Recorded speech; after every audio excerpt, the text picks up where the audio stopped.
আসসালামু আলাইকুম। আপনারা যারা বিসিএস এর ভাইবা প্রার্থী, সেটি 44th 45th বা 46th যে বিসিএস হন না কেন, বিসিএস ভাইবা বোর্ডে আপনার যে ক্যাডারই প্রথম পছন্দ থাকুক, বিসিএস পররাষ্ট্র, বিসিএস প্রশাসন, বিসিএস পুলিশ কিংবা বিসিএস জেনারেল এডুকেশন বা টেকনিক্যাল প্রফেশনাল যে ক্যাডারই থাকুক না কেন, বিসিএস ভাইবা বোর্ডে একটা জায়গা থেকে প্রশ্ন করা হয়। সেই জায়গাটা হচ্ছে বাংলাদেশের মহান মুক্তিযুদ্ধ। একই সাথে মুক্তিযুদ্ধের পূর্বে যে ঘটনাগুলো ঘটেছে, অর্থাৎ 1952 থেকে 71 পর্যন্ত যতগুলো পর্যায়, এগুলো থেকে আপনাদেরকে প্রায় প্রশ্ন করা হয়। আরেকটি জায়গা থেকে প্রশ্ন করা হয়, সেটি বাংলাদেশের মহান সংবিধান সম্পর্কে।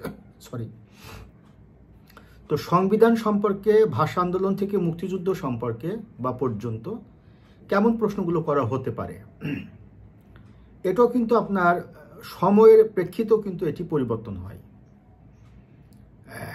আমি যদি আপনাকে আমার এই যে সাজেশনটি দেখাই, এটা হচ্ছে আমার ভাইবার স্টুডেন্টের জন্য আমি সাজেশন তৈরি করেছি পরিবর্তনশীল প্রেক্ষাপটে। এখানে অসংখ্য প্রশ্ন আছে সাজেশন আকারে, বিভিন্ন ক্যাডার রিলেটেড বিভিন্ন টপিক সম্পর্কে। এগুলো আমি আমার ভাইবার স্টুডেন্টদেরকে সাজেশন আকারে প্রোভাইড করব, বা তাদেরকে পড়াবো, বা তাদেরকে বাসায় অ্যাসাইনমেন্ট দিব, হোমওয়ার্ক দিব, এবং সেই টপিকগুলোই মূলত আমি আপনাদেরকে শেয়ার করছি যে কোন জাতীয় প্রশ্ন আপনাদেরকে করা হতে পারে।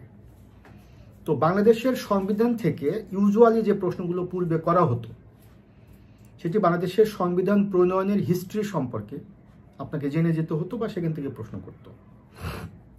গণপরিষদ থেকে শুরু করে প্রথম অন্তর্বর্তীকালীন সংবিধান, দ্বিতীয় অন্তর্বর্তীকালীন সংবিধান,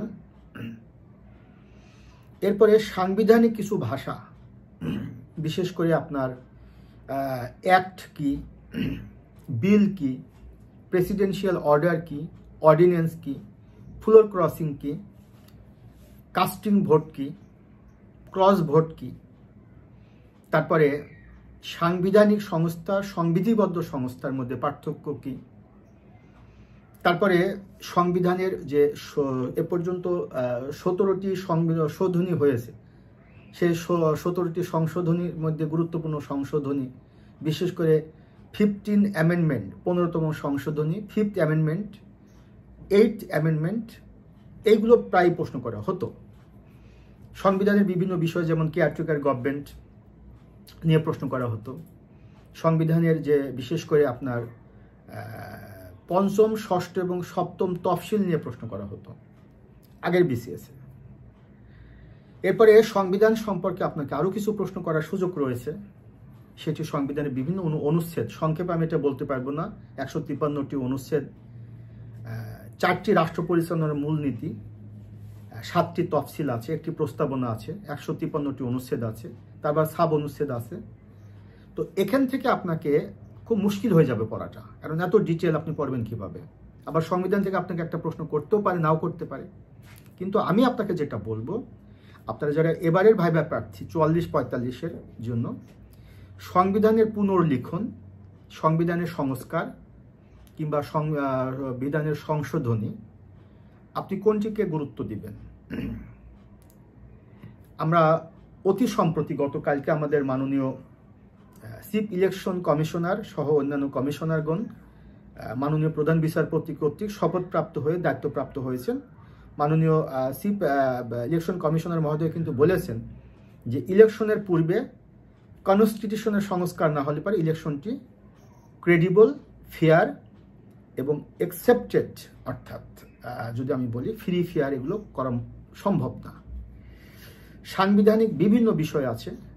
যদি আমি ক্রিটিক্যাল টাইপের প্রশ্নগুলো আপনাকে বলি, আপনাকে প্রশ্ন করতে পারে যে বর্তমানে বাংলাদেশের যে রাজনৈতিক পট পরিবর্তন, এটির প্রেক্ষিতে বর্তমান যে বিদ্যমান সংবিধান, সেটি দিয়ে কি আসলে জনগণের আকাঙ্ক্ষার বাস্তবায়ন ঘটবে কিনা। সেখানে কনস্টিটিউশন তো একটি রাষ্ট্রের সর্বোচ্চ আইন, কনস্টিটিউশন অনুযায়ী একটি রাষ্ট্র পরিচালিত হয়, এরকম আপনাকে প্রশ্ন করতে পারে।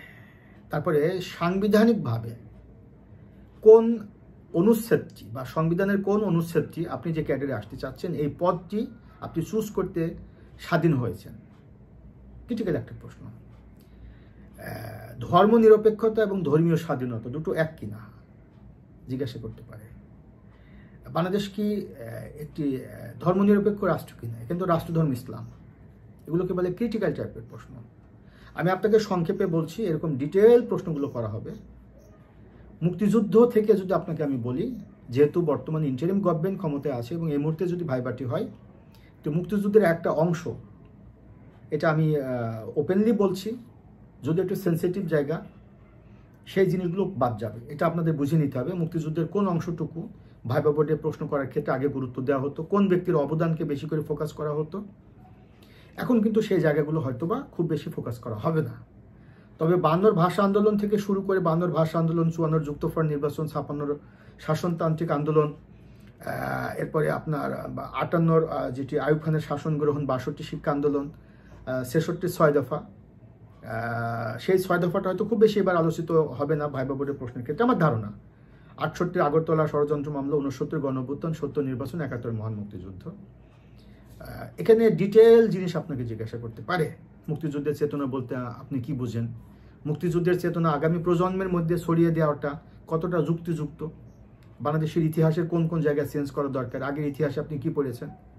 খুবই সংক্ষেপে আমি বলছি, যেগুলো যেহেতু এগুলো খুব সেন্সিটিভ ইস্যুস, কারণ 52 ভাষা আন্দোলন থেকে শুরু করে 71 মহান মুক্তিযুদ্ধ এবং সংবিধানের প্রশ্নের ক্ষেত্রে এবারের বিসিএসগুলোতে একটা চেঞ্জ আসবে। আপনারা জানেন যে আগের সরকার 2009 সাল থেকে 8-9 সাল থেকে দায়িত্বপ্রাপ্ত হওয়ার পর থেকে 24 পর্যন্ত যে 15-16 বছর ক্ষমতায় থাকাকালে সরকারি রিলেটেড যে প্রশ্নগুলো ভাইবা বোর্ডে করা হতো, ইতিহাস বিষয়ক, মুক্তিযুদ্ধ বিষয়ক, সে প্রশ্নগুলো আমার কাছে মনে হচ্ছে প্রশ্ন করার সুযোগ খুব কম থাকবে। তো আমি আপনাকে খুব সংক্ষেপে বলছি, এই জিনিসগুলো আপনারা ভালো করে জেনে যান যেগুলো আমি বলছি।